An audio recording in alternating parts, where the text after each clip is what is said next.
தேமுதிகவுக்கு பரவலாக வாக்கு சதவீதம் அதிகமாக இருக்குன்னு இப்போ லாஸ்ட் பார்ட்டி எலெக்ஷன்லேயே நம்ம பார்த்தோம். கட்சியுடைய நிலைப்பாடு என்னவா இருக்குது? விருதுநகர் மாவட்டம் மதுரை மாவட்டங்களில் இல்லை, தனித்து போட்டியிடுமா தேமுதிக? அதான் உங்க கேள்வி. தமிழ்நாட்டில் தனித்து தேர்தல் களத்தில் இருக்க முடியும் என்பதை நிரூபித்தவர் கேப்டன் அவர்கள். அதை முன்னுதாரணமாக கொண்டு இன்னைக்கு சகோதரர் சீமான் அவர்கள் இருக்காங்க. விஜய் அவர் நிலைப்பாடை இனிமே தெரிவிக்கணும். அதனால இனிமேல நாங்க தனித்து போட்டியா கூட்டணி அமைத்து போட்டியா அப்படிங்கறத இன்னைக்கு இப்பவே நான் சொல்ல முடியாது. நிச்சயமாக தனித்து போட்டியா அப்படின்றதற்கான கேள்விக்கு காலம்தான் பதில் சொல்லும்.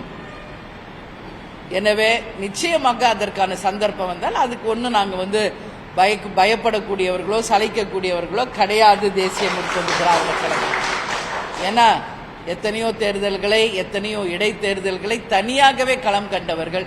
அதனால நாங்க எல்லாத்துக்கும் தான் ரெடியா இருக்கோம், அதுல மாற்றுக்கிறது கிடையாது. அதனால அதுக்கான நேரம் காலம் வரணும், அதுக்கான காலம் பதில் சொல்லும் என்பதை மட்டும் இந்த நேரத்தில் தெரிவிச்சு.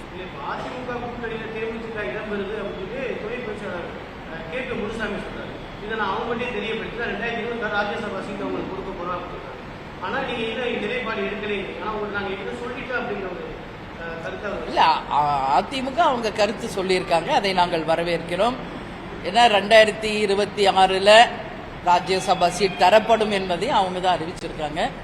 இது நான் ஏற்கனவே எல்லாமே உங்ககிட்ட சொன்னதுதான் திருப்பி எனக்கு சொல்ற மாதிரி இருக்கு.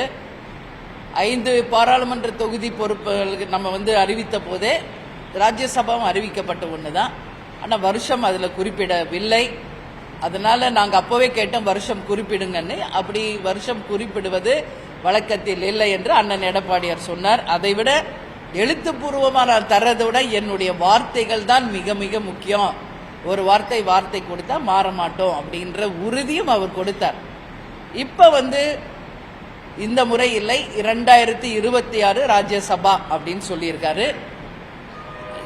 எல்லா பிரஸ் மீட்லயும் நான் சொல்றதுதான் சொல்றேன், பொறுத்தார் பூமி ஆழ்வார். நிச்சயமாக அதுக்கான காலம் வரும், அதனால வெயிட் பண்ணுங்க.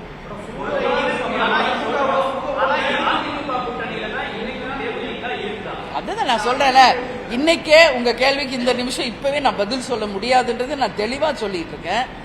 ஏன்னா இப்போ நாங்க 6 மாதம் எங்கள் கட்சி வளர்ச்சி பணிகளை மட்டும்தான் போக்கஸ் பண்றோம். எவ்வளவு வாட்டி உங்களுக்கு சொல்லிட்டேன். எதுக்காக இன்னைக்கு ஆலோசனை கூட்ட கட்சியில யோசிச்சு பாருங்க.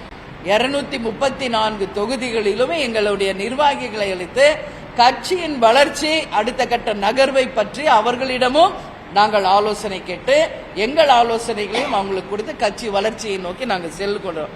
அப்படி இருக்கிறப்போ இன்னைக்கே இந்த நிமிஷமே யார் கூட்டணின்றது எங்களால் இப்போ உடனே தெரிவிக்க முடியாது. நிச்சயமாக வெகு விரைவில் அதுக்கான நேரம் வரும்போது உங்களுக்கு அறிவிக்கிறோம். பிளே ஸ்டோர் மற்றும் ஆப் ஸ்டோரில் இருந்து பாலிமர் செயலியை QR கோடு மூலம் பதிவிறக்கம் செய்யுங்கள். செய்திகளை உடனுக்குடன் பெறுங்கள்.